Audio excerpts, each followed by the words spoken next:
Menteri Agama Republik Indonesia Nasaruddin Umar enggan berkomentar ketika diminta tanggapan terkait dugaan korupsi di Basnas, Jawa Barat. Saat ditanya wartawan, dirinya hanya berkata belum.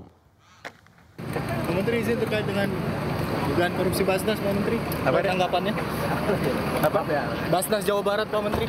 Oh, belum ikuti perkembangan. Sebelumnya, polisi menetapkan TY, seorang mantan pegawai Basnas, sebagai tersangka terkait kasus dugaan korupsi di Basnas, Jawa Barat. TY diduga melakukan tindak pidana ilegal akses dan membocorkan dokumen rahasia. Penyidik Ditres Cyber Polda Jawa Barat menetapkan Triyanto atau TY, mantan pegawai Basnas Jawa Barat, sebagai tersangka. Penetapan tersangka ini, TY dituduh membocorkan kasus dugaan korupsi di Basnas Jawa Barat. Direktur LBH Bandung Heri Pramono selaku kuasa hukum Triyanto mengaku kecewa atas langkah Polda Jabar yang menetapkan Triyanto sebagai tersangka. Akibat informasi yang dibocorkannya itu, Tri dipecat sepihak oleh pimpinan tempatnya bekerja di Basnas Jawa Barat. Kepolisian menetapkan status tersangka kepada Triyanto dengan tuduhan dugaan tindak pidana ilegal akses dan membocorkan dokumen rahasia. Penetapan tersangka terhadap Triyanto merupakan kemunduran kinerja polisi. Justru apa yang dilakukan Triyanto merupakan bentuk peran serta masyarakat membantu negara memberantas praktik korupsi. Tim Liputan iNews melaporkan. Pemirsa, Budi Aristiadi didesak segera klarifikasi atas pernyataannya yang menuduh PDI Perjuangan. Bahkan PDI Perjuangan telah melaporkan Budi Ari ke polisi. Tenang ya Pak ya. Tapi kalau tenang jangan fitnah sana sini Pak. Jangan fitnah partai kami Pak. Ini nggak bagus Pak.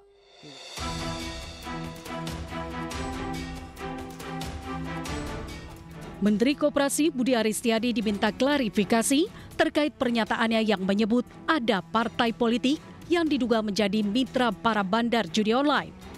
Pernyataan itu disampaikan Budi saat membantah tudingan keterlibatannya dalam kasus suap terkait perlindungan situs-situs judi online saat menjabat sebagai Menteri Kominfo. Juru bicara PDI Perjuangan menganggap pernyataan itu bertendensi ke PDI Perjuangan. Mewakili kader-kader PDI Perjuangan se-Indonesia atas fitnah yang dilontarkan oleh Budi Ari. Jadi kalau boleh saya menanggapi Mbak, ini bukan ucapan Budi Ari yang soal mitra judol ya. Yang dilaporkan oleh PDI Perjuangan, tetapi pernyataan Budi Ari, percakapan dengan wartawan, narasi TV, yang kemudian diunggah di YouTube tanggal 21 Mei. Sementara itu, DPP Projo menyebut Budi Ari tidak pernah mengunggah pernyataan itu ke media sosial. Bahwa rekaman yang beredar yang sekarang menjadi polemik adalah komunikasi privat ya. Sekali lagi ini adalah komunikasi privat antara Budi Ari Setiadi dengan pemimpin redaksi dan wartawan sebuah majalah online, di mana Budi Ari memberikan klarifikasi sekaligus mempertanyakan tulisan yang dibuat oleh media online itu. Artinya ada permintaan ini off the record, Bung Silas?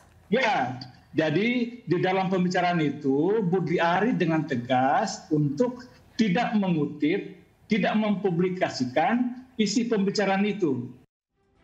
Belakangan nama Budi Aristiadi disebut-sebut dalam dakwaan jaksa penuntut umum di sidang kasus dugaan judi online di PN Jakarta Selatan pada 14 Mei 2025.